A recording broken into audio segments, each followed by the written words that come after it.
everybody's laughing at us. Or you guys. They're all laughing at you. They're totally not laughing at me. Totally not. No. Welcome to Sunday Fun Day. I lost a bet, and now... And this is what we're doing.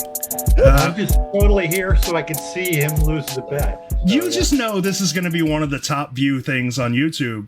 Everybody's going to be like, George with the stupid dragon costume, and Matt's like, I got to be a part of that. I got to be a part of that. I bet you we have like the most serious conversation ever tonight too. Yeah, I'll just take this off if we do. Headphones under the dragon head. Dude, we're pro here. Professional live stream podcasters. Shouldn't they be up in the dragons? You know, you need like slits right here. So you put the headphones on through the dragon. Got to spruce myself up a little. All right. Didn't help. Thanks. All right. Stupid questions time. You guys ready for stupid questions? Do we want to rapid fire these or do we want to stop and consider them? Can we do both? Yes, we will do both. There you go. Depending on the question, of course. Yeah. I saw a few that I want to get into. Yeah, there were some good ones. Yeah. So the first question is James Howell. Why won't Josh Gates return my phone calls? He has nothing to do with the secret. Matt? And he's on my phone right now, and I'm not letting him hang up. Yeah. I think like James, I'm sorry, man. He's just not into you. You know, let it go. Just let it go. He's just not that into you. It's just not that into you. I'm sorry, man. Sometimes we love people and they don't love us back. No, I'll be back. Wait. Tim O'Dwyer wants to know where the remaining casts are buried. In the ground. In the ground. In some ground. In the continental United States. Yes, technically. That's to narrow it down. Or a median. Yeah. Technically, everything that's in the ground is buried. The other day, there was a gentleman, and I don't know if he's like super brand new to the community or what, but he was asking, he had posited an idea that there was a cast on a median somewhere. But it was like, it bordered being a median. I think it was like the median to an entrance of a park or something like that. Yeah. And but he didn't know that Byron had put out the rules where they wouldn't be in the book, right? The guy, he never said it wouldn't be at a median. Wait. Yeah, he says median or somewhere near a highway. That would be dangerous. No, it just no. It just says. Because for the longest time, I was convinced there was a cask in a median in Charleston. The following places do not hold any treasure, any life-threatening location, such as a dangerous highway embankment. That totally allows non-dangerous highway embankment. Yeah. Okay. In a Charleston. Contaminated area. Oh, sorry. So not George's house or an active railway track. Yeah. But an inactive railway track is just fine.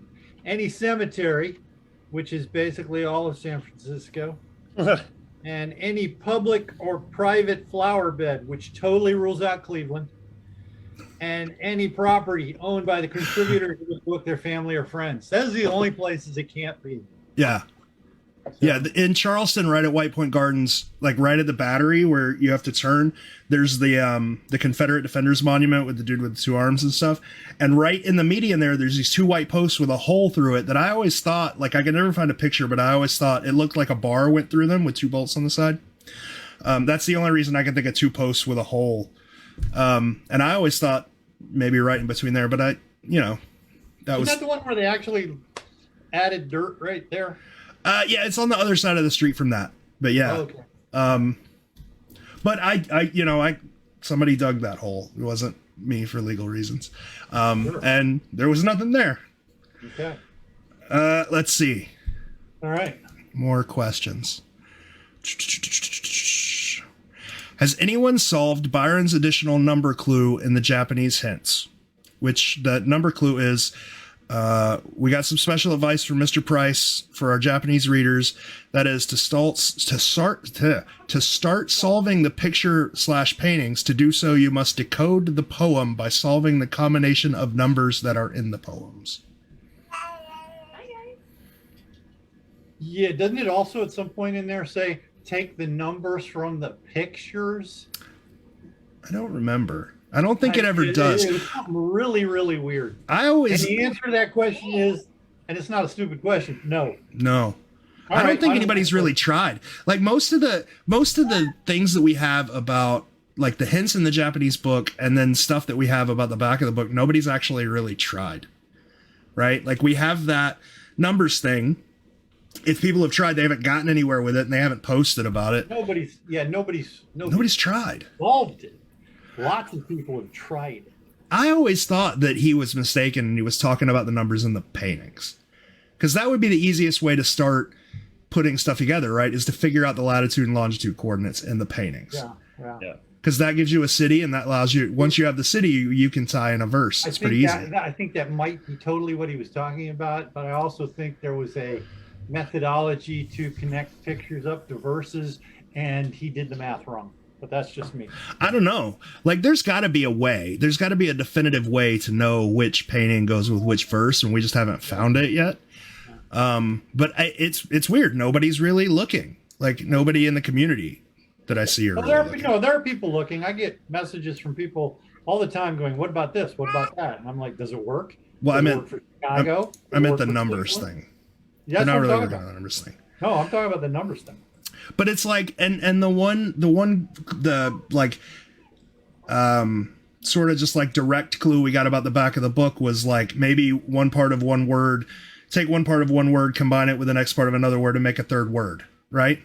That came from John Palancar. Nobody tries that. Like everybody's focused on the back of the book, making these weird connections to all 100 different things, but they don't work on the one thing that John Palancar said. You know, they don't focus on that. Portmanteau. What? That's called a portmanteau. When you take half of one word and half of another word and you put them together, it becomes one word. Yeah. And that's what that's called. And I actually have a stupid question that kind of piggybacks off the whole numbers clue thing. So a while back, JJP told you, George, that there is something across all the puzzles that is staring us all in the face that we haven't really uncovered. Yeah. Are you guys, like, as more veteran searchers than I am, are you guys able to speculate on what that thing might be? Like, at all? No. And it obviously wasn't the coordinates, because he would have said that, and we'd see coordinates in every single one, which I don't know if we do or not, but... I mean, everybody missed the name Boston spelled across the Boston page. Maybe there's the names of the cities spelled across every single image. Who knows? I mean, I guess that's possible, but you know, Boston was so vague. Like, nobody would have put that together unless it was pointed out, right? Yeah. Generally, if stuff's spelled out, it's spelled out in a way that's not obvious, but obvious once you see it. Like, Cole, you won't know about this, but Matt might. Matt, did you ever have an Atari 2600? Yes. Do you remember there were these games called like Sword Quest, and they were called Sword Quest, and they had like they were planned 4 games, but they only released 3. They released like Earth World, Water World, Fire World, something like that. It was like an Atari puzzle. It was essentially The Secret. It was basically The Secret. It was a video game that came with a comic book, and you would solve parts of the video game, and it would tell you pages to look on the comic book to find a word hidden or whatever, and it would give you hints and let you do the puzzle. If you look at those comic books, like, that's how words are generally hidden. When you're reading a comic book, you're not going to notice there's a word written on the wall until you're told, go to this panel, look for the word that's written on the wall. You know, but the Boston thing was just so vague, like no one would have picked up on it. You can take just about any of these images and combine random shapes to make any word you want. Yes, that's true. So yeah. Anyway. Okay. Next question. Like San Diego. What about San Diego? Oh my God. Oh, yeah. San Diego thing. San Diego. Jesus Christ. How exactly was we're skipping that question.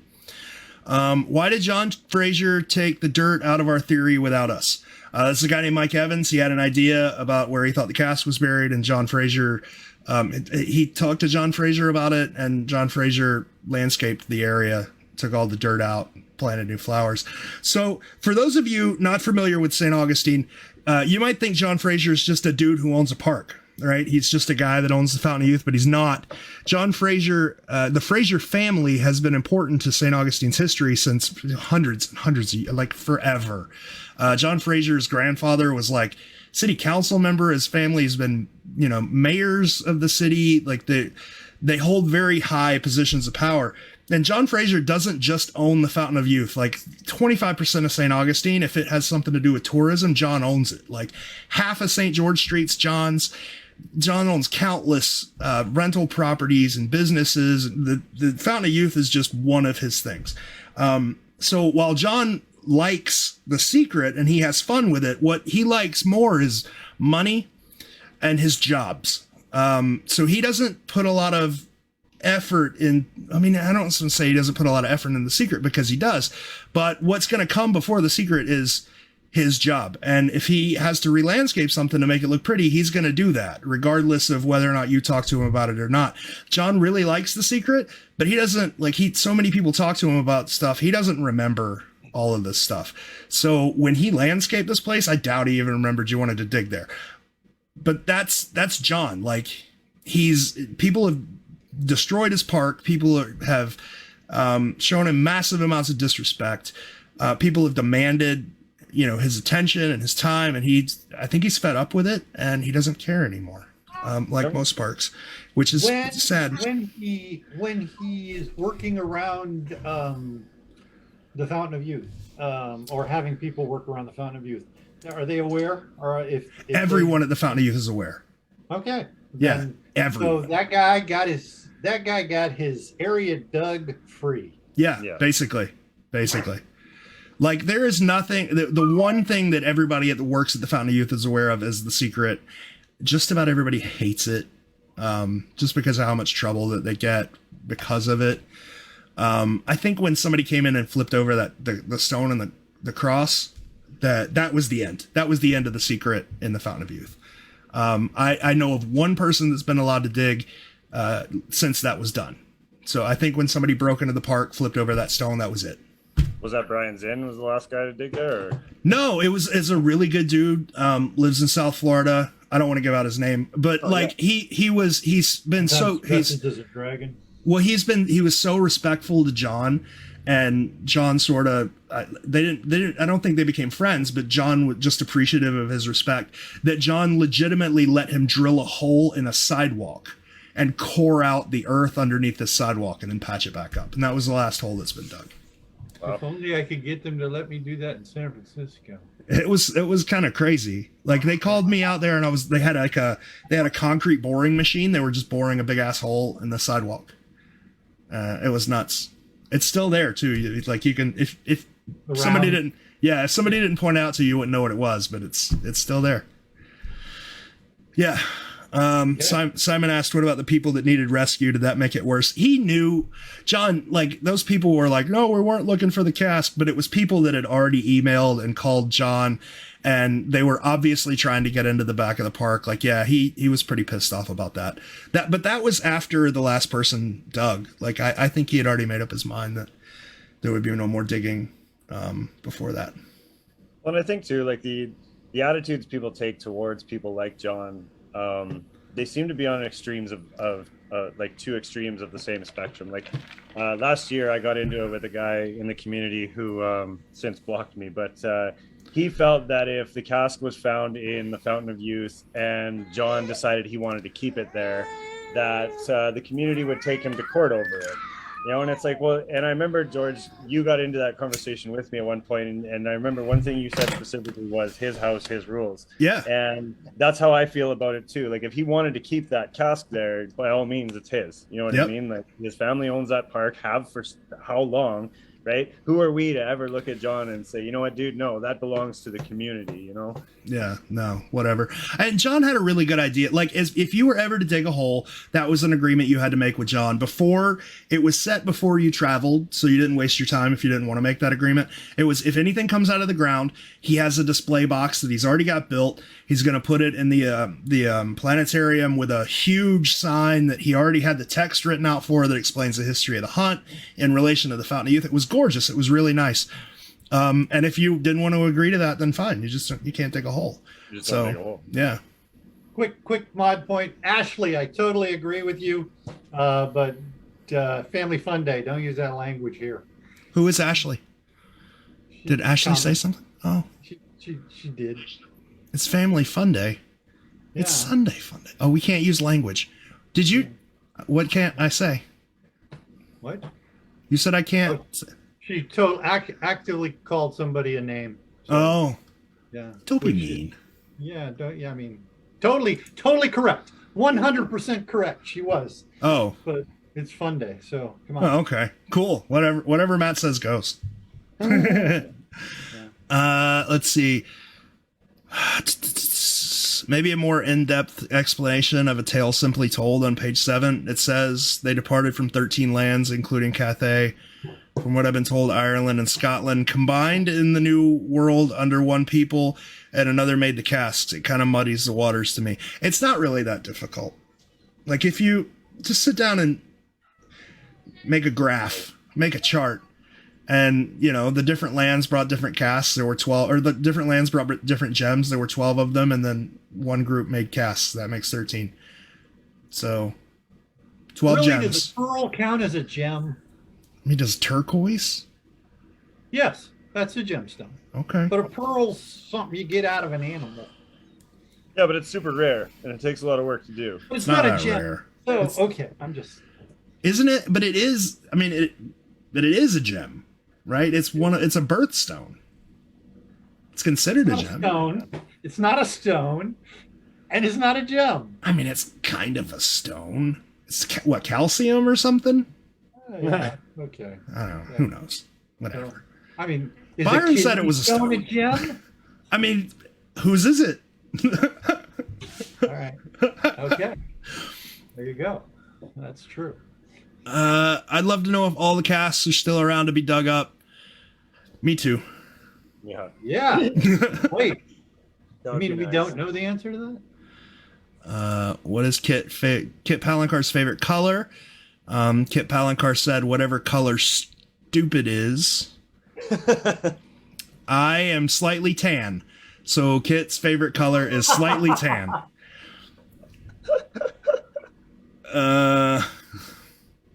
Hey, Matt, what do you think? So in the San Francisco painting off to the left, there's that blue in the mountains, which is a sky, and it's got a little star in it, right? You know what I'm talking about? People say it's like a duck or Aladdin's lamp or whatever. Oh, yeah, the Aladdin's lamp. Yeah. What do you think it is?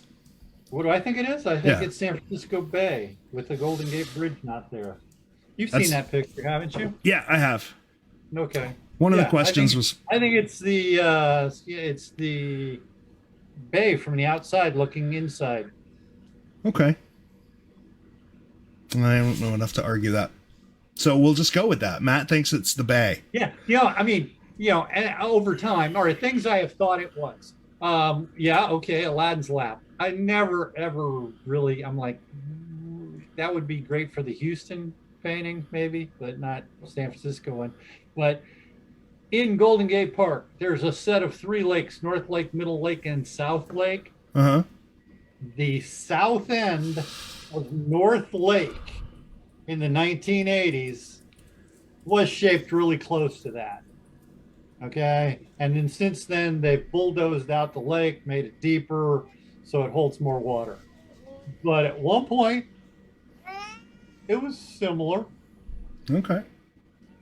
When I was in Golden Gate Park, that was my part of that solution. But All right. Cool. okay. Simon Baldwin agrees with you.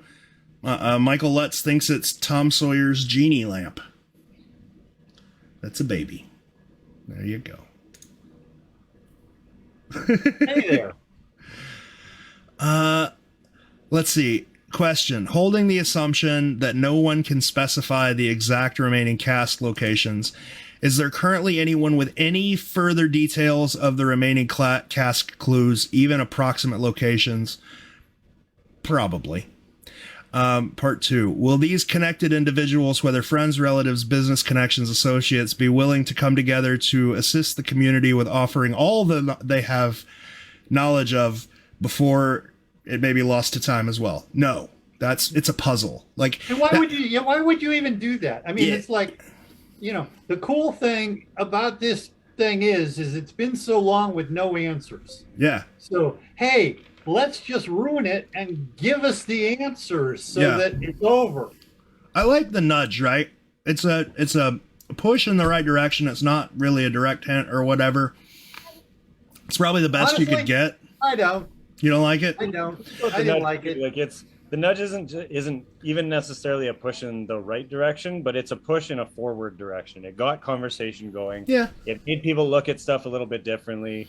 You know, and I think that if anything, that's what it's telling you is start looking at these things a little differently, right? Chris Woodford always says it best. He's like, we got to stop looking at this like a scavenger hunt and look at it like a puzzle, right? And I think when the nudge came out, you know, we all started talking about like the Dave Cole would call it Cole May's musical scarecrow, but I don't take any credit for that stuff at all. But like putting those lines across and, you know, just looking at the puzzle in a different way that hasn't been looked at like that for a really long time. You know, like my biggest question about the gift giver's nudge is why Roanoke? You know what I mean? Like, why not any other one? But I mean, that's not really a question you can answer until you find the box, right? Yeah.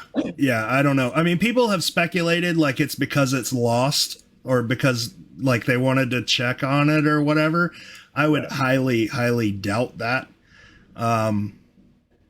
Yeah, I would highly doubt that. But you know who they are, right? Yes.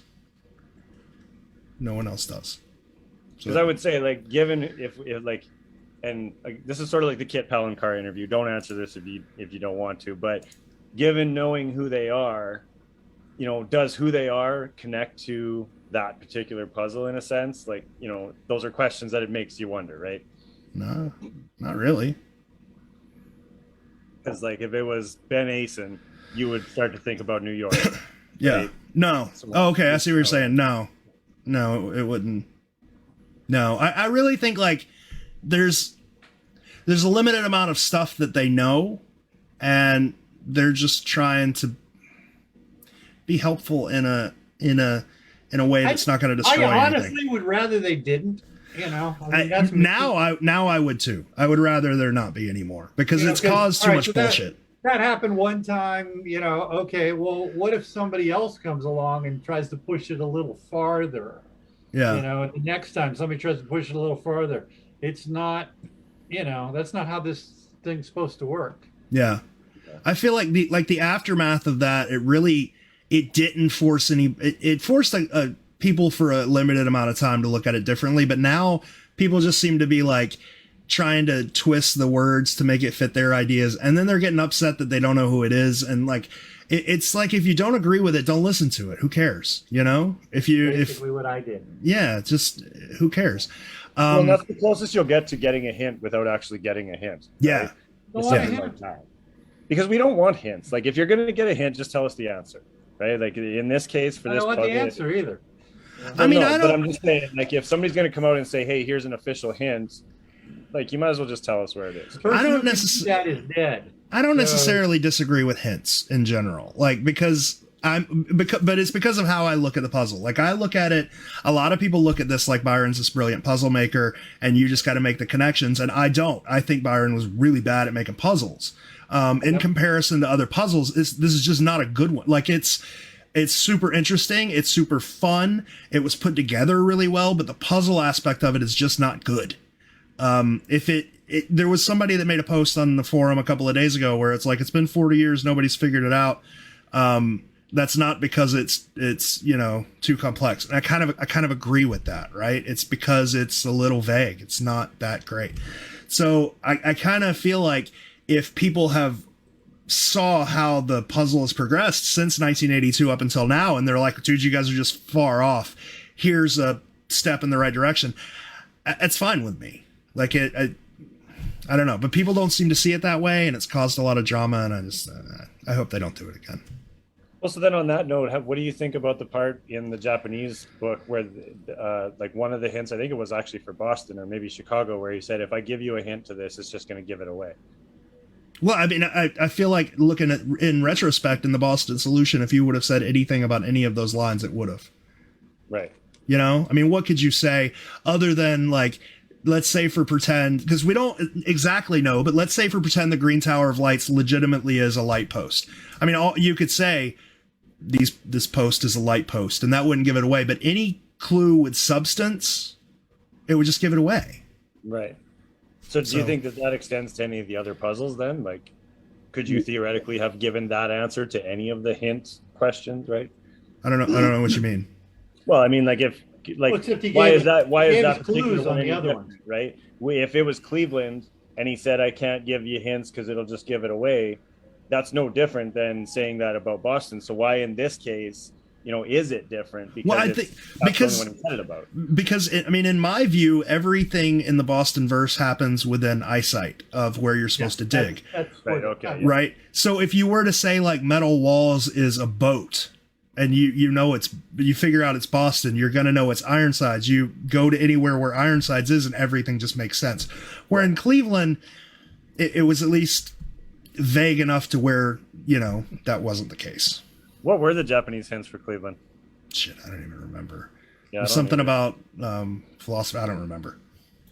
But take San Francisco. There were enough. There was enough vagueness within those hints to be able to give stuff away. Like these posts are made of wood. Yeah. Even though Matt does not believe that's what it says. Oh no! I'm sure they are. But yeah, I don't know. Yeah. Ashley Kohler says maybe that has to do with the difficulty level of the puzzles, possibly. But Boston was pretty tricky. So, I don't know. Let's see. Next question. How many books were published? First, second, and Japanese? Yes. There was a first printing. There was a second printing. They're both of those things are first editions, which can be kind of confusing. There was both a paperback and a hardback of each of those. So 1982, 4 total books. First printing, second printing, first printing hardback, second printing hardback, 2 Japanese. So 6 books total. Are there any more? Probably. There are probably more versions out there. Is there a Japanese hardcover? No, just 2. Cool. And the 2 Japanese books, they're the exact same except the cover and the flyleaf. There's no change in them. But there's probably more. I've actually asked people, I asked Ben, I asked Joel, and I asked John, I asked Alex J, for God's sakes, if there were more, and it's they just avoid that question. Just complete. Every single one of them avoids that question. Something that William Stout said when we interviewed him was interesting. He said that every single book that Byron put out, he made absolutely sure there was a Braille version. Could you imagine a Braille version of The Secret? If he would give those kind of hints to Japanese people, what would he give to people who can't see? That would be crazy. But the problem is, the Japanese books weren't called The Secret. Unless they were stumbled upon, we would have no idea they existed. So likely any other translations also aren't called The Secret. And it's likely that they're out there. We just don't know where they are. I haven't done this. Has anybody gone to the Library of Congress and done the whole list of Byron Price's books? Oh no, but you can't do that for foreign but releases. it would show up the Braille book. Oh, I guess that's true. Yeah. No, I haven't done that. That's the kind of stuff I used to do when I lived in Washington, D.C., but I haven't done that in ages. I got a friend that works for the Florida School of Deaf and Blind, and I had her look, and she couldn't find anything. So I assume they have pretty extensive search capabilities for Braille books. But who knows? How could you use Braille for the illustrations? Yes, that's a good question. Let's see. It comes with sculptures. Well, I mean, that's my point. The Japanese people got hits because they didn't understand American idioms, American phrases or whatever. What would blind people get? He would almost have to explain the paintings to blind people. He would almost have to just flat out explain them to them. Let's see. Any information on a possible meetup to celebrate the 40th anniversary? So here's my plan. I said during the New York meetup that I would not hold another official meetup unless I could get John Palancar to do one. And I think in November I might be able to do that. So I'm trying. So I don't prepare because it might not happen. But if it will, I'll let you know as soon as possible. What I want to do is get John Palancar and some of these paintings in a room, like with searchers, so that searchers can check out probably not all the paintings, maybe like one or two, and have a meetup. That's what I want to do. Whether I can make that happen is, I don't know. Matt, do you even like the meetups? I love the meetups. Okay. I just can't drop everything and go across the country to a meetup. What if I make it in like November? Probably still. Okay, well, I'm spending all my vacation with the granddaughter. Go and see my grandson. Oh, it's a grandson. I'm sorry, I thought it was a granddaughter. Grandson, yeah. Nice. He's so cute. Isn't he? You're gonna have to post a lot of pictures. I will be. Let's see. Besides San Francisco, have prisons been considered in image-verse matches? Not ending up in prison because of trespassing, of course. Can you think of any other prisons? Joliet. It got dozed in 2011, so I don't know if it's still Sing. there, but Okay, but prisons in relation to The Secret, because like people think it's buried on Alcatraz, or like some people think it's buried on Alcatraz. Oh yeah, what's the island in New York that's a prison? that's in Manhattan, isn't it? Yeah, I forget what that one's called. it's That's a something good Rikers question. Island. Oh, Rikers Island, yeah. Yeah, Rikers. Yeah, right. Yeah, Rikers. They talk about that on Blue Bloods all the time. We have like a shitload of people watching this. I don't know. Well, I assume they all show up. I found a question from the community, and if I'm really honest, I was trepidatious to bring it up. There's a guy that I've spoken to on a bunch of different occasions, and I like him, and I think he's a smart guy, but we never agree on anything. He's from Montreal. His name is Shane. Hi, Shane.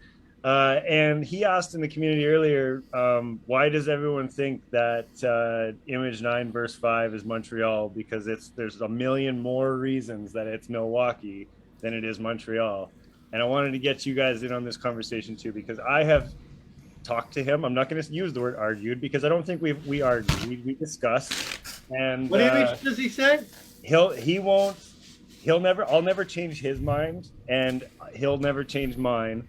But we should discuss this a little bit, because there's been many, we agree that JJP has basically confirmed Montreal was verse 8, or Milwaukee, sorry, was verse 8, because of the Josh Gates thing and all the other stuff. You need some milk there, George? Dude, those are hot. Oh, did you know the ghost peppers? Yes. That was Brett. That was Brett's thing. He told me that I had to eat ghost pepper hot wings. It's something called like Melinda's ghost pepper hot sauce. It's like 1.2 million on the Scoville scale. Yikes. But no, we've never argued about it. It's a discussion point between us a lot, and I kind of want to get your guys' take on that whole. All right, what does he say is? He thinks the Milwaukee verse goes to Montreal. The versus switch. Yeah. Yeah. Oh, wow. Shit. Jesus Christ. Language, George. Sorry. It's Ryan's not. doing It's not. Ford today. It's Milwaukee. I don't know. Is that a conversation that we'll have until one of those boxes is found? Probably.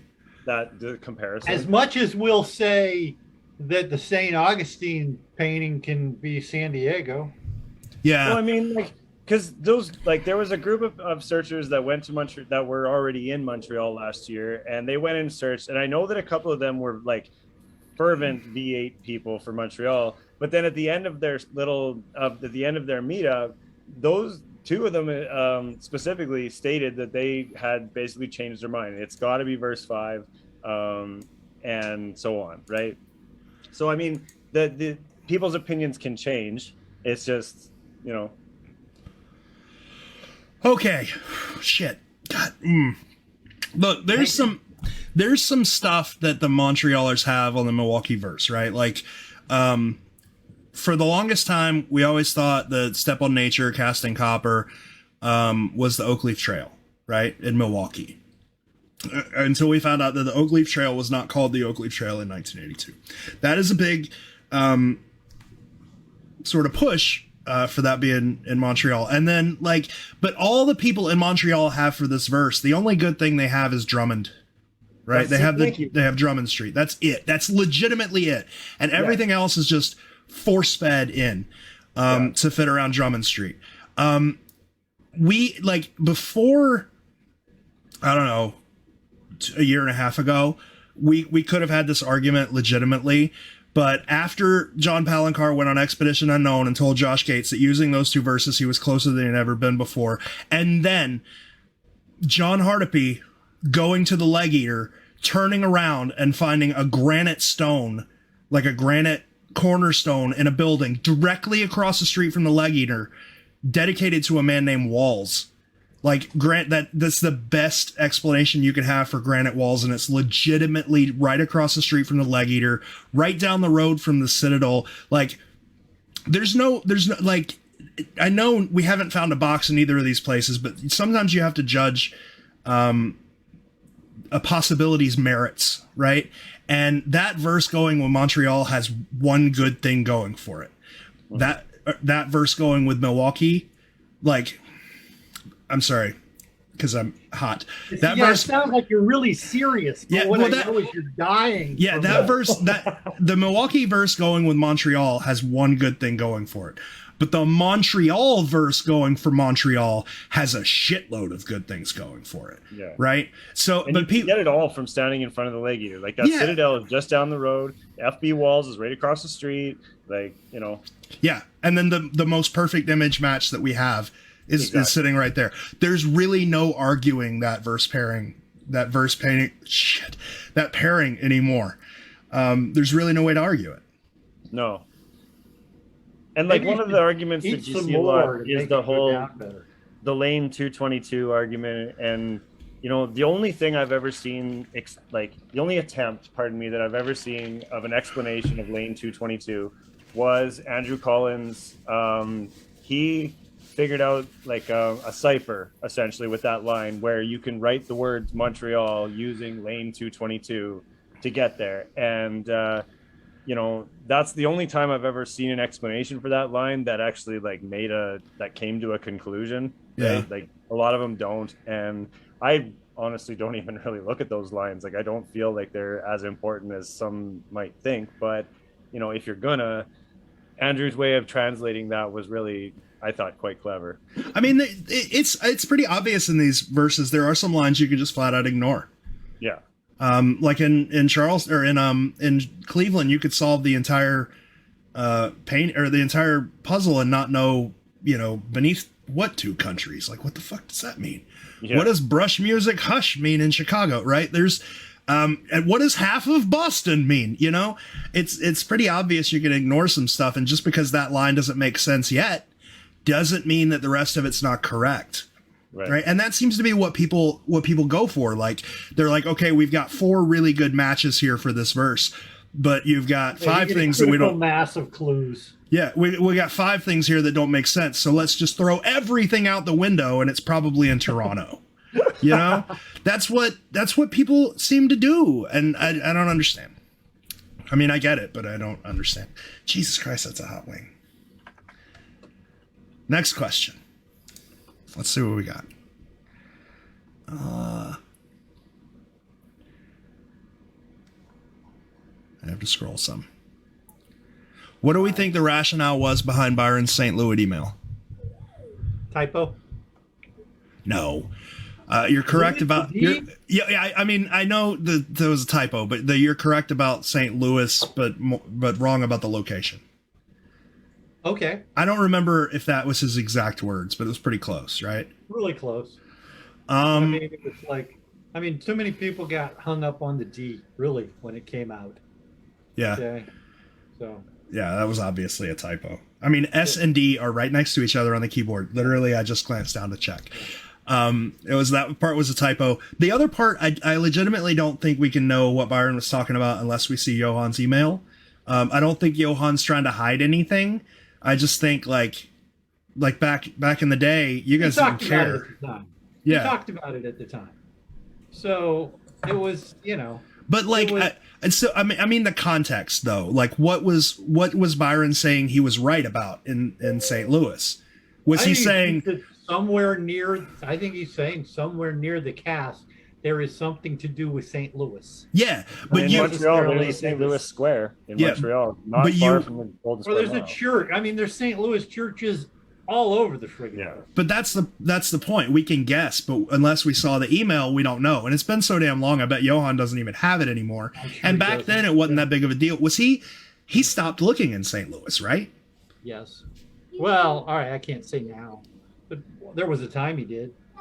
Was that a result of the email, or was that just he gave up? I think because I used to read those. No.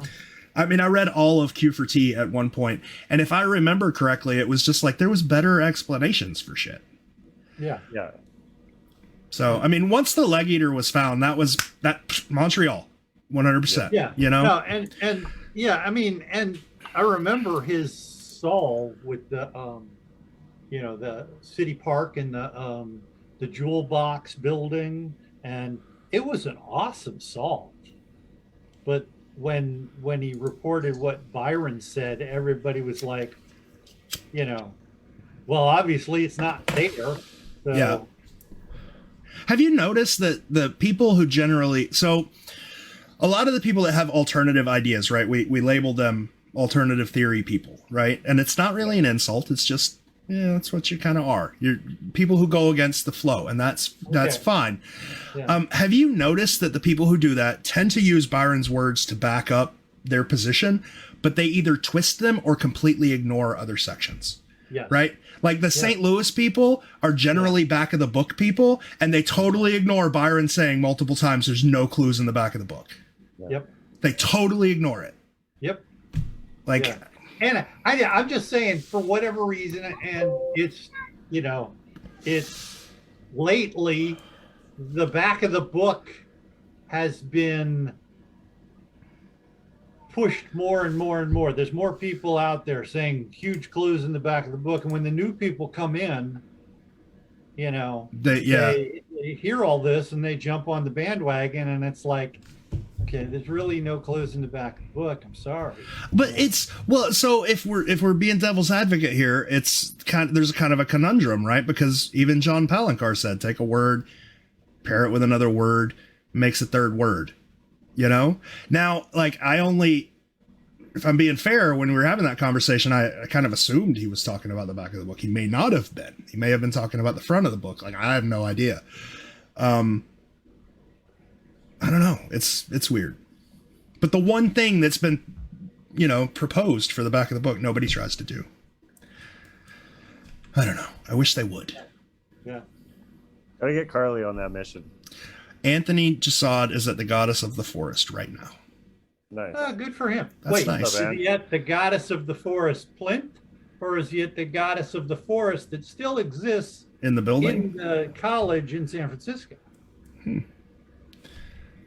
Maybe the back of the board wasn't important until he came out with his dictionary that combined definitions for words found there.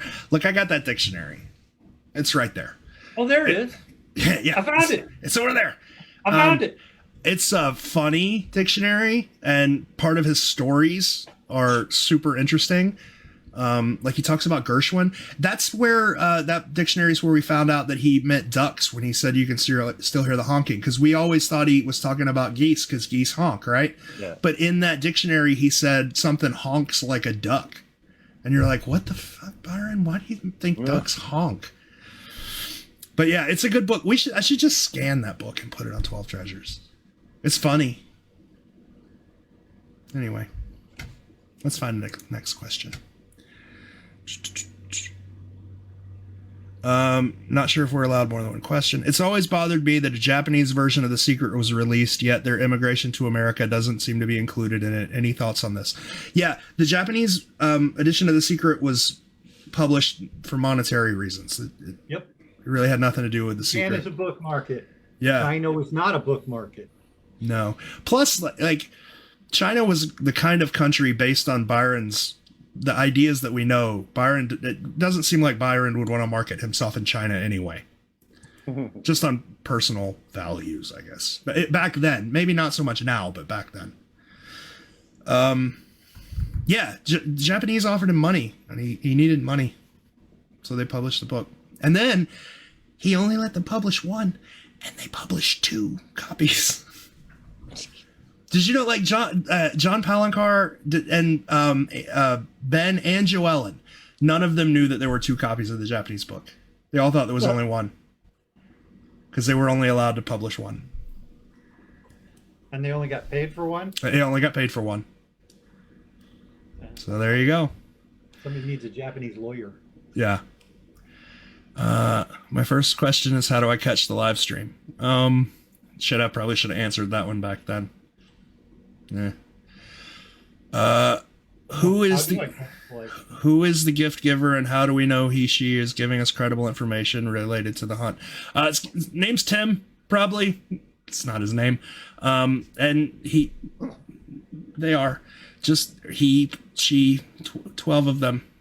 Whatever. It's going to be vague. Believe it if you don't. Believe it if you want. Don't believe it if you don't want to. Gift giver's a tree, right? Yeah. Let's see. Oh, this is a good question for Matt. Oh. He's not here right now. My next stupid question is, how do people search the 12 Treasures website effectively to learn the history of the hunt? Do they really go through the tedium of sifting through years and years worth of Q4T chat room threads to find info on a certain topic? How often is this successful for people? Never. People don't do it.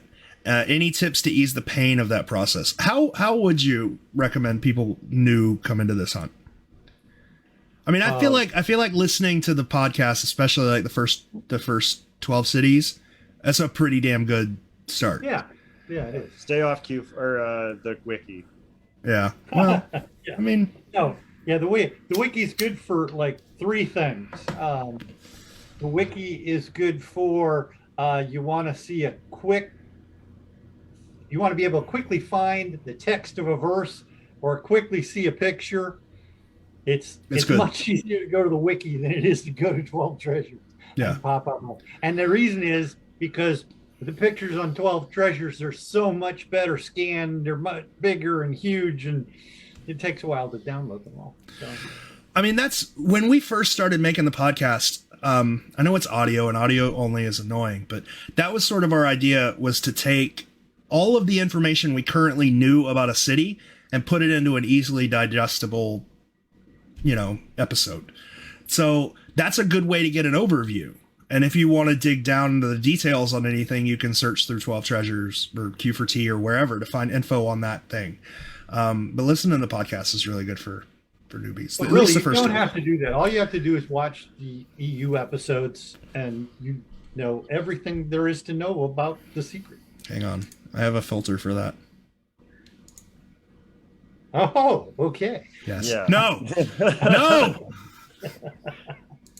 Matthew, I think it's time for a performance review. I'm de-adminning. I give performance reviews. I don't take performance. What do you think about Expedition Unknown? Like, was it good? Was it bad for the hunt in general? Matt, let's get Matt's opinion. Because Cole, it brought you us, so that was good. Out. No, it did not. No, hold on. I want to rewind because you've given out a little bit of info on me in the last while that isn't exactly true, but it's not like it affects me at all. No, I actually learned about EU through The Secret. Oh, I'm sorry. I came to The Secret through a fictional podcast called Rabbit. That's right. I forgot. And that's how I found The Secret. Like everyone else, I went through the wiki and all that stuff. So I'd been looking around The Secret for a while before EU came about. And then EU came about and kind of went from there. But I'm very proud of the fact that I'm not one of the ones that found The Secret because of EU. And that's why I'm so vehemently against, like, Josh Gates has nothing to do with the hunt. You don't need his permission to dig up casks. He's not going to give you the gems or the paintings or get you to meet JJP. None of that stuff. Digging up a box, like, George, you are going to get people the attention they want for finding a cask before Josh Gates probably even has the time to look at it. You know what I mean? Like, I really don't think they're interested in making another episode. Well, exactly. And like, it's great for the community because it grew it really quickly, but I think that it made a lot of people think about it Okay. incorrect. Okay. Great for the community because it grew really quickly. Okay. Yeah, that has its ups and downs. Yeah, it does have its Well, ups yeah, and downs. I obviously, but I'm mean, just saying, like, and Josh Gates is a great entertainer. Okay, the Mhm. show is entertaining. The show is well made. yeah, It's reality TV, and reality TV is as fake as it gets. Mhm. Um, but from my point of view, and I love all the people I have met through this, through the sea. Okay, but EU, it's like there was a restaurant in Sacramento that was the best restaurant there, and then it got put on diners, dive-ins, and drives, and it killed it. It was awful after that point because everybody goes there. The food became horrible. It was just too many people. And you know what? That's what's happening to EU, and the secret. So before I could call up San Francisco and say, "Hey, I'm gonna be down tomorrow. Can I dig, here?" And maybe, yes. Do you need some help? Shall we bring you some shovels? We'll stop by and say hi. And I'm like, great. Now it's like you call up San Francisco and they're like, well, they're closed and they'll get to next year maybe. So Yeah, it's like, that does I kind think of what the suck. Olympics does. I took a course called the Sociology of Sports once, and the biggest question we were asked was, are the Olympics good for the places that they go to? And predominantly the answer is a resounding no. Economically, geographically, all that stuff. The Olympics are absolutely horrible for the places they go to. But they seem like they should be bigger and better because it's such a huge event, right? So you would think the community or the search would get better because EU is involved in some way, but it's, it kind of doesn't. And That you're was not wrong. Like, Josh Gates is a great guy. He's very entertaining. I have his autograph. It was sent to me by a very kind person in the community, and I dig the show, but the effect that it had on the community, I think, it did more harm than good. I don't have his autograph. I was supposed to get it once. One time he promised me he would send me an autographed copy of his book that we could auction off in one of the charity drives that we did, and he never sent it. uh-oh. Mean, Josh. Yeah. And I mailed him some shit. Hey, how much time we got left? Like an hour. Okay, cool. I'm gonna go Feed your my goats. Yeah, I gotta go do the goats. So I'm gonna mute me and put me on video mute, but I'll be back. Okay. So, save up some good questions for me. And just for more of the Josh Gates people out there, if you go on YouTube, you can generally find clips from his Q&A. Oh, that's cool. You can generally find clips from his Q&As, and he'll talk about The Secret quite a bit. And the question comes up a lot, are you going to make another episode? And he says essentially the same thing each time. He's like, we made an episode introducing it. We made an episode where we were looking for a cast and we didn't find one. And then we made an episode and we found one. And it's a perfect story arc. Introduction, fail, success. He's like, how can we beat that? He's like, even if another one's found, you can't beat that. You can only make that story arc worse. Yeah. So I doubt he'll make another one. But who knows? And even people are constantly coming up with TV show ideas. Networks never buy into them. It's just a thing. This is not the hunt to make you famous. No, it's just not. Well, anyway. Earlier you were talking about how Byron, in your opinion, wasn't an extremely good puzzle maker. There's a guy from the 30s named Torquemada, or that's the name he goes by, is Torquemada, and his real name is Edward Powys Mathers, and he released this book, Cain's Jawbone, back in 1934. You want to talk about a good puzzle maker? This is the book puzzle to get into, because the whole idea is there's 100 pages worth of reading, and what you're supposed to do is pick which page actually belongs where in the book. So all 100 pages are mixed up, and you got to cut the pages out of the book. There's even the little line with the scissors right on the page, and you got to piece it all back together. There are literally billions of combinations of pages that you could go through to do this sort of thing, and it teaches you about how to perceive like how to read essentially Yeah. with a puzzle in mind, sort of thing, right? And Is that it's a thing neat solved? comparison. 3 people have solved it since then. Oh, okay. So it even says right back here, it says, please note this puzzle is extremely difficult and not for the faint-hearted. Only 3 puzzlers have ever solved the mystery of Kane's jawbone. Do you have what it takes to join their ranks? Yeah, Right. That's a crazy puzzle book. Let's see.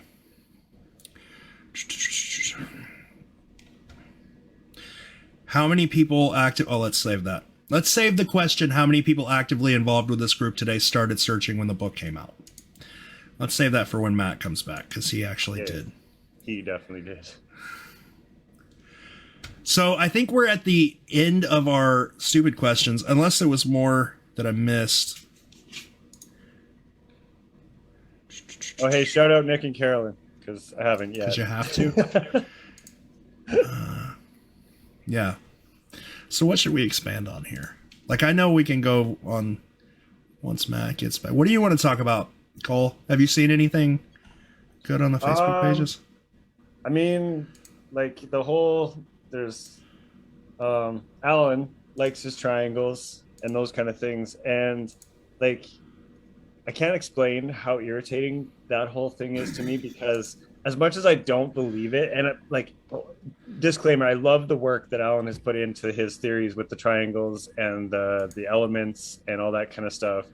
But it's like, I just can't get over, like, I can't be convinced, right? Like, I don't disagree with him necessarily. It's too coincidental. It's very coincidental. It's like, I compare it, and no offense, Alan, at all, but I compare it to dust and shadow theory, right? Like, it's so easy to make that theory work that it seems too easy. You know what I mean? Yeah. Because of course there's going to be those things there. You're always like, you could find 6 or 8 different things that are the same across all 12 puzzles, and you could build theories around them. Absolutely. But it's so, to me, it seems convoluted and really just too easy. Like you say, like, it's, I don't know, too coincidental. There was something on Facebook that I was like, oh, I want to talk about this. The gem color thing that Eve is talking about, I've seen that discussed a lot, about why the amethyst isn't blue or purple, whichever one of those colors. Yeah. There's really no way to know. Like, it's just artistic interpretation. Like, who knows? Well, and what would it do, right? Like, what would knowing that do, right? Yeah. There's certain pieces of information that we pull out a lot of times that I think that's the ultimate question. Is like, okay, well, I have this piece of information. What does knowing this do, right? If any. Yeah. Let's see.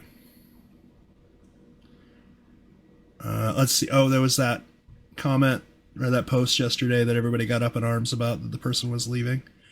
Right. Because the puzzle was illegal or something. Right. That's been up a lot, actually, that's kind of not a new thing, but it's becoming a common thing where people are like, I think people just get frustrated, man. They do, and they want a reason to be right. People come into this and they don't really understand puzzles in general, you know? Like, not saying they're not good, not saying that the people that come in aren't smart. They don't understand puzzles in general. So they make a couple of connections in their head and they think they've got everything figured out, and then they post it online, and people who understand puzzles a little more, or people who at least understand this puzzle a little more, sort of, correct them, and it seems like they're getting beat up and they get frustrated. Like, everybody, I don't know, man. You got to be humble. You haven't found anything. You do, and you got to find the value in going back to the drawing board. Like, for me, it's exciting when somebody tells me, no, the thing you thought was there in 1976 wasn't there until 1994. And I'm like, great, well, then I'll go back to the drawing board and find something else. Yeah. Right. Like, and to me, that's the exciting thing. I think a lot of people get defeated when somebody tells them, like, so for instance, when I first started out with The Secret, I didn't meet you, George, until quite a while after I got into it. But JM was the first guy I ever talked to, like, privately about ideas I had for The Secret. Right. And, the thing I loved, I think, the most about JM is he would never straight up shut you down, but he would explain to you why he thinks your idea might not work. Right. Yeah. And he would never use the words "you're wrong." He would say, well, that's interesting, but, right. So for instance, the first puzzle that I looked at in this wasn't even the Montreal one. It was actually the Milwaukee one. And what spurned this was I had taken a trip to Ottawa for Canada's 150th Canada Day. And there's a place called Major's Island Park. And when you're there, the back of Parliament is kind of up on a hill, just kind of away from you sort of thing. And I took a picture of this and I compared it to the shape of the building in the Milwaukee image. And this is the first thing I ever attempted to do with somebody like collaboratively within The Secret. And I sent it straight to JM for some reason. I don't even know how I even got really connected with him or anything, but I just messaged him privately and I said, hey man, like I'm new to this obviously. And this is a picture I have of the Ottawa, like our Capitol building. And you know, like rather than tell me, no, you're wrong or any of that kind of stuff, he said, well, nobody's ever really questioned the Milwaukee parent or the Milwaukee image specifically, right?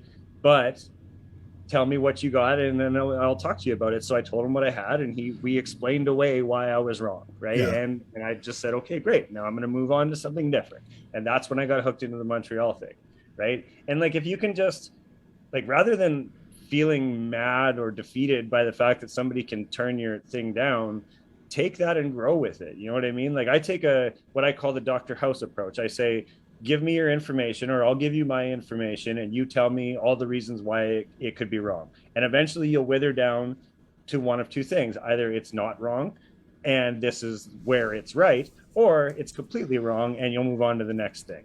Right. And we just got to, like, you know, and it doesn't help that a lot of people do sometimes jump in and jump all over people and make fun of them and that kind of thing. But I mean, you're going to find that in any community, right? Like, especially on social media. But, you know, don't take it like you're an idiot or you should feel bad for thinking the way you do. Just take it as that, okay, this is not there. Let's move on and find something that is, right? Like I've been doing this for God only knows how many years now at this point. Like, you lose track. And I don't think there's ever been a point in my history with this hunt where I've ever absolutely been 100% certain of anything. Like, right. you can change my mind, you know? Mm-hmm. And I think, like, a lot of people's downfall is they are 100% absolutely certain of their ideas, right? And no one can change their mind. And that's not, you know, given the history of this hunt and how it's progressed, that's not a good way to approach this hunt. Right. There's been somebody said the other day that the veterans here are set in their ways and no one can ever change that. No, they never consider any ideas. But if you look at the history of what veterans have thought, because the veterans tend to stick together, I mean, because we know the history, like, yeah. Common thought has changed drastically. You know, like even when we first started doing the podcast, the common thing was that wed one image to one verse by using a finger pointing at a certain part of an image and draw a line from there in the gem and it'll give you a dig spot. And like, that changed drastically. Yeah. You know, Boston changed things drastically. It was never that, George. It was never that. Whatever. It was stupid. But okay. Yeah, well, no, it was that's it. It was Masquerade. It was JM thought that the hunt, because it was obviously inspired by the Masquerade, and because that was the big argument I used to have with JM. Like, the Masquerade wasn't solved when this was published. Byron would have no idea about that. Yeah. Right. I mean, that's like the first few episodes of the podcast are full of that whole draw a line with a finger and whatever. And the hands. Remember hands on a statue? We always used to think were important. Oh God, that JM did that. I never. Yeah. Yeah. And then we've got it's icon to path. Okay, now that was me. That was me. Yeah. All right. But like, that's the thing. If you have something compelling, people are going to listen to it. You don't have to argue with them. You know, and generally the people who are arguing are the exact same people. It's one person who's set in his ideas arguing with one person who's set in theirs. You're never going to change either of their minds. So who cares? Yeah. The vast majority of hunters, if you present something of value, they'll accept it. Yeah. Well, all right. So I was having a, discussion with somebody on the Facebook page, and I was like, that's great right up until you dig. And this person was trying to tell me, well, no, I have a theory. You don't need to, I have a solve. You don't need to dig it because I have a solve that's for sure. And I'm like, yeah, you had to dig it.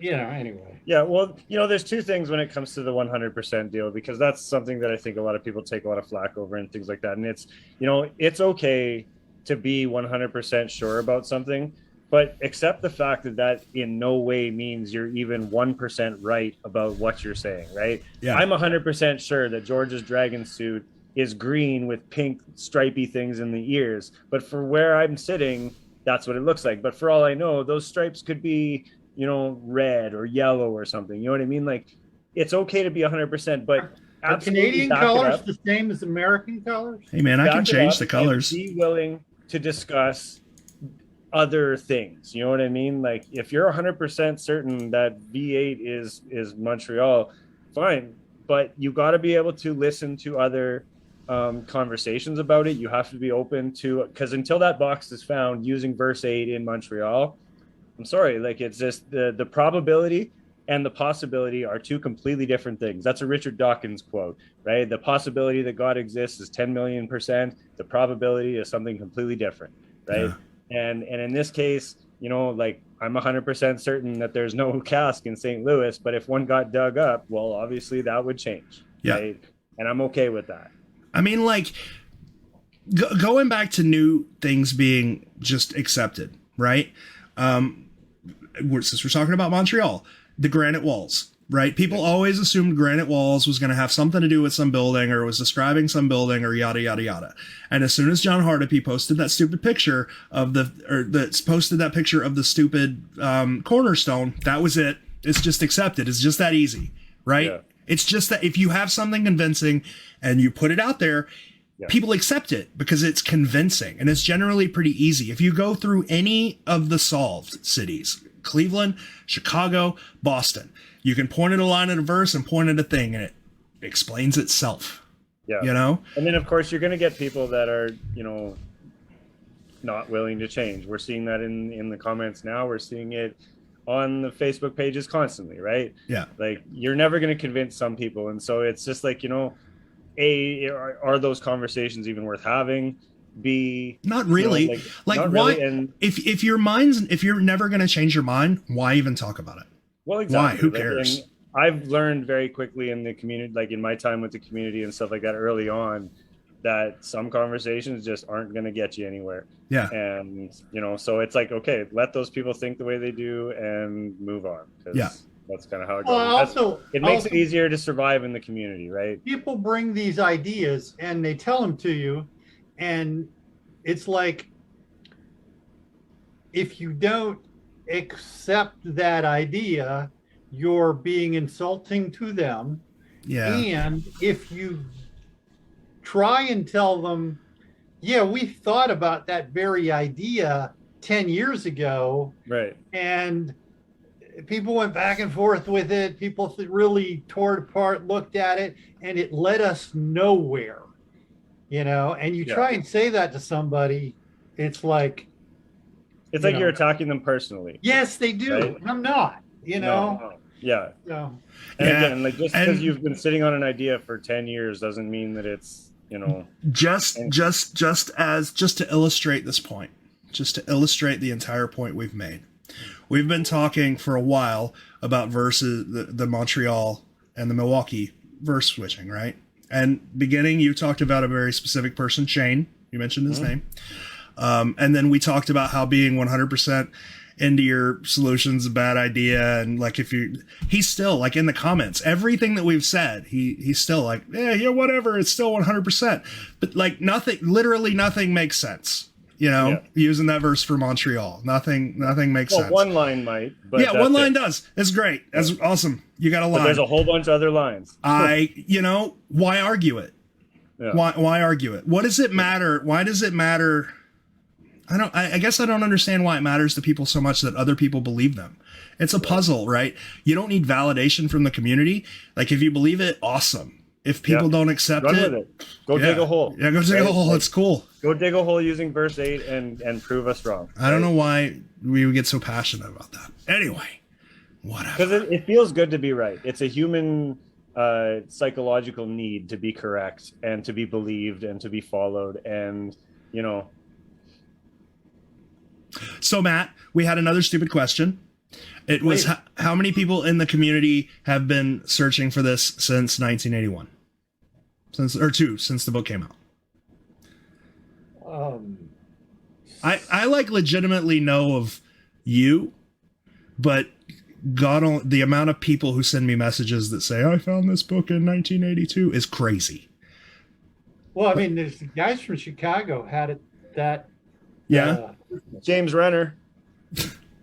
I get so many emails like that. I bought this book when I was a child. This book sold like 10,000 copies. There's more, baby. Yeah, James Renner was all about it. I get so many emails like that. Have you talked to him since we dropped that, or? No. Other than him like being like, you need to blur this and you need to get rid of that. I don't like what that guy said. He filed a copyright claim on the first time we released that. He filed a copyright claim on it. Yeah, that was fun. I was worried I might need a lawyer because I said some pretty nice. Like I'm the exposer of the Brian Price. Well, he was like you used footage from the documentary in it, and that violates copyright. And I was like, well, it's a review. No, it doesn't. But whatever. Yeah. Okay. How many lawyers have contacted you? How many real have contacted me? Have contacted you Not your about lawyer, various right? issues with The Secret? I think last count someone had at least threatened to sue me. Oh, okay. I'm probably up to 5 of those. I got 7. Okay. Not including the copyright claim where the lawyers for James Renner's whatever would be in contact. I don't think like I say that and it makes James sound like a dick, but I don't really know James and he doesn't really know me. And I think when he first approached me because he had problems with our review, he approached me as if I was a huge asshole that wasn't just going to make changes if he asked. So he said it was like really, it was kind of half right. Well, he sent me this email that was super threatening, and he was like, make these changes or we're going to sue you. And I sent him an email back and I was like, dude, none of what I've done is illegal. None of it violates your copyright, but it doesn't matter because I'm a decent person who's a man of my word. And if you want things changed, I'll just change them. All you got to do is ask. And the tone of the conversation completely changed and it went back to very friendly. Yeah. So I like to make jokes, but like he seems all right. Sure. I mean, and you know what? I talked with him for a whole evening one time on video. He was extremely personable. I enjoyed talking with him. I really liked that was actually before there were lots of people who you could talk to about this. I really liked one of the things he wanted us to cut out was when I included the Searcher interviews, and he was like, it's copywritten. You don't have permission to publish that. And I was like, well, you don't either, dude. So. But like I said, as soon as I emailed him back, the tone completely changed because I think he just thought he was dealing with like somebody who was an asshole who was just out to get him, which wasn't the case. Right. So wrong coast. Yeah. Okay. This is hot. I bet you did. Man. Between the hot wings and the dragon suit, you got to be cooking. Yeah. I've been ignoring the hot wings. What is the temperature in Florida right now? I have no idea. What is the temperature here? It's not super hot. I think it was like 70 today. What is it? -16 here. It is midwinter. Just saying. Yeah. Wonderground. It's the thing I miss about doing podcasts with John. Everyone started with, "What's the weather like?" It's rainy. It's 60 degrees right now. So toasty outside. Hold on, Remington. Let go of my computer. It is 0 I had that problem at work where I all am the right time. now. Yeah. Yeah. I don't know. Okay. All right, next stupid question. He even told me I had to put this back up. We really don't have any more stupid questions. We're just having conversation now. Oh, no, there were some stupid questions. Who's going to play? Or did you already? I was gone. Who's going to play? In the secret. The actors. You know? Who's going to play? I really like because Ben was very adamant that Woody Allen should play Byron. That's kind of cool. But Byron was like built. Byron was big. Yeah. What about the guy from from Curb Your Enthusiasm? What's that guy's name? Oh God, what is his name? Larry David?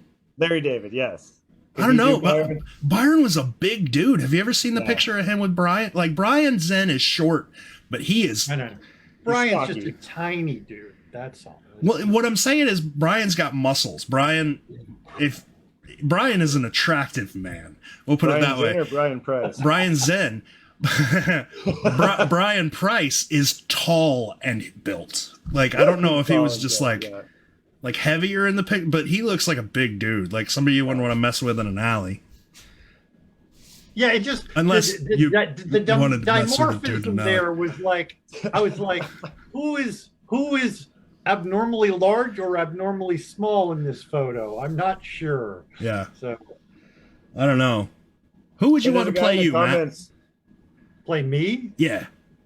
Because look, if we're being honest, if somebody's going to make a movie about The Secret, there's going to be some searchers in it. You're probably going to be one of them. Oh yeah, okay. It's Patrick Stewart. Let's get Patrick Stewart for Matt. If Sean Connery was still around, he'd be good. I ran into Patrick Stewart once. Yeah? Did you meet him? It was so cool. I was at the Griffith Observatory, in Los Angeles, right? And I reach for the door, and the door swings open, and it's Captain Picard. And I'm like, and I'm a trick guy. I'm a fan, right? I'm like, his mouth hangs open, and it's like, let me get that for you, and and he held the door for me as I went into Griffith Observatory. That's my favorite captain. Yeah, that's amazing. Mine was Captain and Tennille. You remember Captain and Tennille? The band? I do. Yeah, she's the only girl Beach Boy. Right. Yeah, right. Let's see. Andrew Cullen said Bruce Willis is George Ward. I think I'm more of a Kevin Smith, but like the fat version. I think Silent Bob. Would. If you worked out, Gerard Butler could do a good. Oh, I know. Walter White. No, just give me Kevin Smith. He can go on a rant. He just shut up for a while. Or Jim Belushi if he was still alive and hadn't done a lot of cocaine. That would work. Or is it John? Who played Walter White in Breaking Bad? Bryan Cranston. Bryan Cranston. Yeah, Bryan Cranston can play me. You want to hear a funny story about Bryan Cranston? Can I tell you a funny Bryan Cranston story? So a long time ago, there was like a Comic-Con or something like that, like a convention thing that happened. And there was a guy walking around the convention with it was a mask, a rubber Bryan Cranston mask, and some coveralls. And he's walking all around talking to people. Yeah. And then they had like a stage thing where actors would come out and talk. And that dude wearing the Bryan Cranston mask come out on the stage. Yeah. And it turns out it really was Bryan Cranston under the mask. Who would play John? John Palancar? Michaels. John Michaels. Oh, geez. Let's see. Oh, the guy from the Godzilla in 1990s, Matthew Broderick. Matthew Broderick would make a good John Michaels. He'd make a good. Yes, he would. Yeah. What about Bradley? If my hair was long and combed to the side without glasses, I look like Bradley. The Rock. The Rock. The Rock. Bradley. Yeah. That's Bradley. Yeah. That'd be good. We'll go with that. Bradley would approve. Yeah. All right. So yeah. Jesus Christ. Find another stupid question, Matt. We got like 20 minutes. All right. I could just do more of those retarded filters. Wait, tilt your head down, do the glasses. I want to see if you get 2 sets of glasses. I don't think you do. No. Just tilt your head down farther. You think that just like a feature the dragon would get glasses? I'm a potato. How do we do that? I want to do that too. No, you have to. You're only me. I'm the special one. I get to be a potato. George Potato. What else do I have here? Do we have anybody from Idaho in the crowd tonight? Hi. What is that? What the fuck is this? Wow, George, your complexion just got real good. Yeah. All right. You look like you should have been in the heavy metal movie. This one really freaked out Rachel. Oh, yeah. Yeah. That'll do it. So I should just do the rest of the show like this. Yeah, that's weird. Great. That is gross. Yeah. So. Anyway. What are the symbols on the dress in San Francisco, Matt? And why isn't it in Golden Gate Park? Oh, they are these things. Hang on. Right. Those are the symbols right there. Okay. And next question. Yeah. I was wondering where they found those. Yeah, that's where they are. Shane Martin wants to know. Writing on the dress. Those are the symbols. Shane Barton wants to know, why do iPhones take 5 minutes to turn on after they die? I can answer that question. Most smartphones, at least Androids, take the information that you need to boot up and put it in an immediate immediate memory. I'm so impressed. And iPhones do not do that. So iPhones have to boot up and then access that information and process it, and then they boot. There you go. So come to the present and get. I'm all hot now. I'm a tech nerd. That's what I am. Yeah. I got tech nerd shit, right? I used to sell random cell phones. access memory. That's I was cool. part of a team that I sold like the that. first You should just have BlackBerry. that on. What camera is this? I gotta get This is what I should use every time when Anagram guy comes on.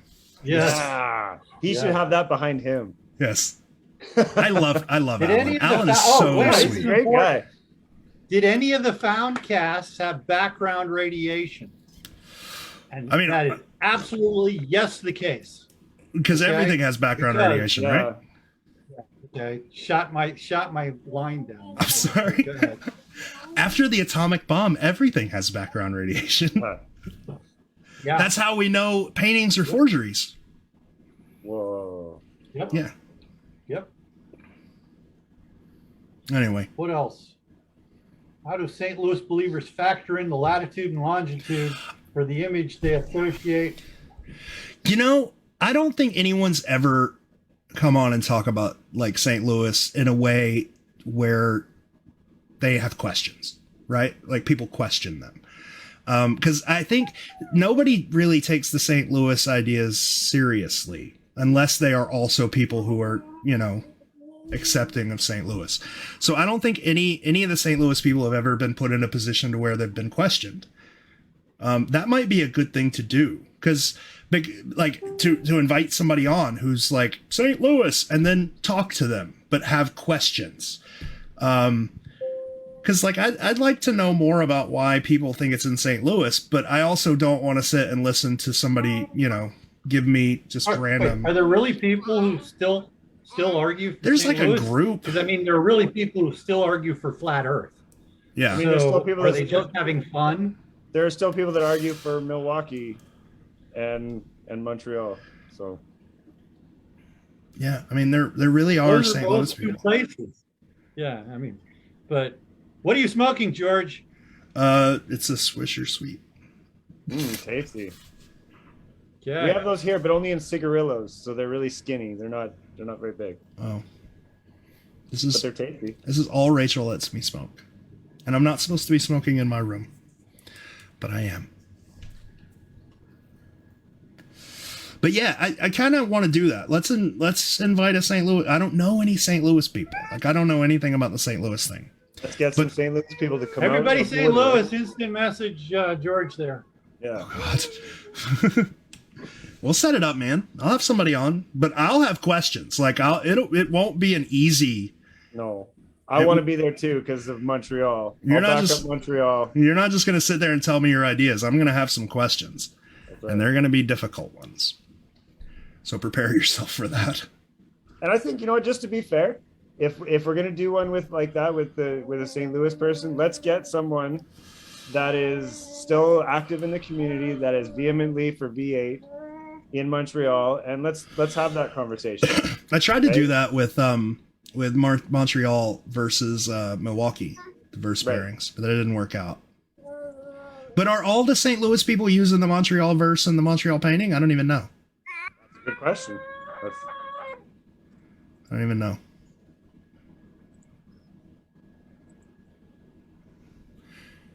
Shane Barton wants to do it. Well, let's do it.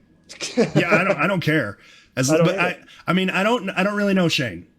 Shane has generally been polite to me, I guess. When I have a He's feeling. very set in his ways, and that's what I appreciate about Well, him. and that's the thing. Like, you need to find somebody who has some leeway, because I don't want to just be an argument, like a yelling match. And if I'm not going to change your mind, then what's the point? I want you to change my mind, but I also want somebody who wants me to change theirs, right? Because if you're just set in your ways, then I'm not going to help you. You're not going to help me, and that's not going to help the community. Exactly. So, who cares, right? Yeah, got to be open to listen. Yeah. Does the lion in Charleston meant to represent the Roaring Twenties? That's total possibility, but I also thought it represented King Avenue. King Street. Yeah, I thought it was King Street. Street too. Like most of the stuff in that image, you can put towards a like an X for Meeting Street, the cross for Church Street, King Street, Yeah. the branch for Pearman Bridge. Most of the stuff in that image you can attribute to a street. That's like one of the better ideas for Charleston I've ever heard. If someone came up with a PDF solve, could it be discussed on this podcast? Sure. You mean just because it's made into a PDF? I mean, Or are they saying a decent? Anyway, it's a theory, not a solve. But somebody asked that. We should get into that too. But yeah, what were you saying, Matt? Sorry, I didn't mean to interrupt. I was just saying, I'm trying to understand what this person means. If somebody came up with a PDF solve, could it be discussed on this podcast? It could, but like, there's no back and forth with that. Sunday Funday is supposed to be for everybody, but like people tend to not ask to be on it, and I don't generally go seek out people to be on it. Unless somebody says something super awesome and I know that they're willing to come on camera. I mean, I have to beg George to let me be on this. Oh, you can come on whenever. On it? George's like, no. I always feel like nobody actually wants to come on, so if I give you a blanket invitation, it's blanket, and I just never mention it again. Just come on whenever you want. Yeah, it's only usually I'm busy Sunday night, so it's like Ashley Kohler wants to be on it. I will warn you, I will wipe the floor with you on Roanoke.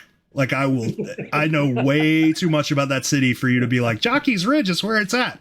I will warn you. I will let you on it. I will be totally nice and polite and non-condescending, but I will wipe the floor with you. Sorry. But like Sunday Funday is supposed to be that, right? It's supposed to be not wiping the floor with people, but it's open to the community. Anybody can come on and talk. And I think we've illustrated having people like Carly, who like everybody on this stream right now vehemently disagrees with Carly, right? The back of the book, Carly, but we all respect Carly and we're all very polite. We're all open to hearing him. Yeah.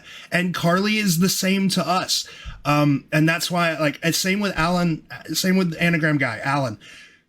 Amazing guy. I like talking with Carly because Carly talks. Carly doesn't just. You can have a conversation with Carly. You have a conversation with Carly. Yeah. And that's what I love. Like searchers like that who are willing to discuss. I think Carly wants you to break his ideas. I really do. Because I think Carly's so enveloped in the back of the book that there's so many different connections that he's making that when you break one, it just doesn't matter in the overall scheme of things and his ideas, but he's still willing to talk about it. And he is never condescending. He is never argumentative. He's just a very, very nice guy. And same with Alan. So like, I would invite anybody who wants to come on the show. We can have a really respectful conversation. Just like that, as long as you are also that way. Yeah. That's what this is for. It's not just for me, Cole, and Matt to sit up here and talk to you for,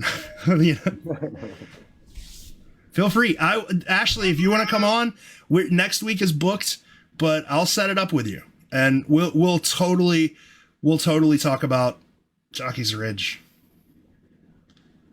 Yay! Can't be Jockey's Ridge. I mean, physically, it can't be Jockey's Ridge because Jockey's Ridge is a third lower and 2/3 shorter than it was in 1982. Dude, I've got so many it can't be Jockey's Ridge things, but okay. I'm gonna save them for. It's just gone if she actually comes on. Okay. Like my biggest thing with Roanoke is we've got direct matches from the verse and the painting, on two sides of this. Not even in two different towns, right? If you were a tourist, you would think maybe it's the same place, but it's two different towns. Byron uses an entire verse to take you from one spot 15 miles away. Like it doesn't look like a lot on Google Maps, but it's like 15 miles away to another town. He uses an entire verse to do that. And then people are like, he uses one line to take you all the way back. It doesn't work. So, but yeah, I'll totally talk about it. The sand levels aren't what? Ashley said the sand levels aren't. And Ashley, I said if, because you have to make that decision. You can come on. Like I said, if, just in case you decided not to do it. I'm not, trying to discourage you. Totally, come on. I'd love to have that conversation with you. Get the hood up. Jesus Christ, it's hot in here. Yeah. So, do we have anything else? I mean, we can end. It's fine. Do we have any comments? I haven't even looked at comments. But for the community at large, look, if you want to talk about something, you don't have to send a PDF. If you want to send a PDF and you want us to read it, and then we'll go over and give you our ideas on here, that's fine. But it's much better if you just come on and talk. You don't even have to do. You don't even have to do video. You could just do audio, just so we can have a back and forth. Because a lot of times the problem, people call me a lot. Every week I have a couple of phone calls with searchers, and they tell me their ideas, and when it usually takes about a half hour of them just talking, and I don't completely understand at the end. And I always tell them, you think your ideas make sense because of all of this background information you have in your head. So when you're just presenting it, it makes sense to you, but I don't have that information in my head. I don't have your frame of reference, so it doesn't make sense. I have to ask questions to sort of understand what you're talking about. So it's hard to do that with a PDF. It's much better if you just come on and just talk, and we'll just have a conversation. Yeah. Anyway. Cole has a Top Gun poster. Did Cole move us somewhere? I wasn't even paying attention. He must have. I gotta change it. I'm changing a diaper.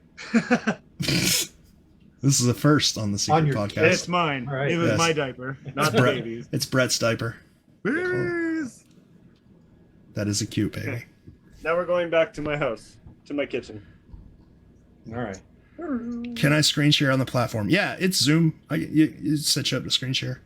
I don't know exactly how that works, but yeah, we can get it. We can get it on working. The bottom of the screen where it says screen share. Yeah, but then so it's weird. When you're screen sharing with somebody else, they tend to leave stuff up, and I don't think people can see your cursors, so it's hard to point things out. So whenever I screen share, I always kind of want to set it up to where you can still see people's face, so it's not like a stream of just a screenshot of Google Earth for 30 minutes. Does that make sense? Yeah. Yeah. I have to figure that out. Anyway. All right. Well, I guess we're done. Wait. Oh, no, we're not done. Ashley said the sand levels aren't lower or less. That's where the castle reference comes in. The castle from the old mini golf course was there to show the sand levels, and they rise and fall with the wind. I call BS on that. I used to hang glide off Jockey Ridge, and it is much lower than it was in the 80s. You used to hang glide on Jockey's Ridge in Roanoke? You used to hang glide, period? Yes. Jockey's Ridge in Roanoke. No, Nag's Head. Whatever. Yeah, Nag's Head. Yes. Okay. Nag's Head. We would drive down from Virginia. Hang glide. Okay. And it was a friggin' cliff. And it's not anymore. All right. I can get somebody Wright Brothers. That's where you go hang glide. Yeah. Okay. I didn't know. you hang glided. Is that the past tense of hang glide? Hang glid? I don't know. I didn't know you hang glid. Yeah, hang glide. I jumped off cliffs with cloth wings on and lived to tell about it. This was back in the 1700s. Was that when they first invented wind? Me and Otto Leyenthal, we were buds. These Wright brothers are new guys. All right. Well, cool. I'm gonna go ahead and end because I guess we're out of stupid questions and I'm hot. Oh, and I got another hot wing just for the fuck fun of it. I'm told. Hey, touch it and then rub your eye. I'm gonna hurt you. I'm told that I'm not allowed to cuss anymore. Who told you that? Well, YouTube. Oh, It screws up the algorithm. So I think what I'm going to do, because I know I'm going to screw it up. Oh, I'm holding this in my mouth for far too long. I'm going to start on Sunday Funday putting a counter in. And anytime I say the F word, I have to donate $1 to Byron's charity. Or $5. I don't know. Didn't you start the very first podcast that way? Yeah, I was proud of that. I wish in hindsight I hadn't done that, but I was proud of it. That was like, so I knew JM, right? And then Dude, he hated that. The first time, and it was like, okay, yeah, all right. He hated that. Yeah, okay. That was one of my, like, I even mentioned that because they asked me to speak at his funeral, and I even mentioned that. I was like, I told everybody, like, I'm the rule breaker. And then when we started doing a podcast together, he had all these rules. And the first one was do not cuss. And I was like, my first word was fuck. Because I break the rules. Yep. Yeah, he hated that. Yeah. Anyway. All right. Good night, everybody. I'm going to go ahead and end the stream. So we'll see you guys next week. Ashley, I'll try to hook up with you and we'll see what we can make happen. Anybody else is more than welcome to come on.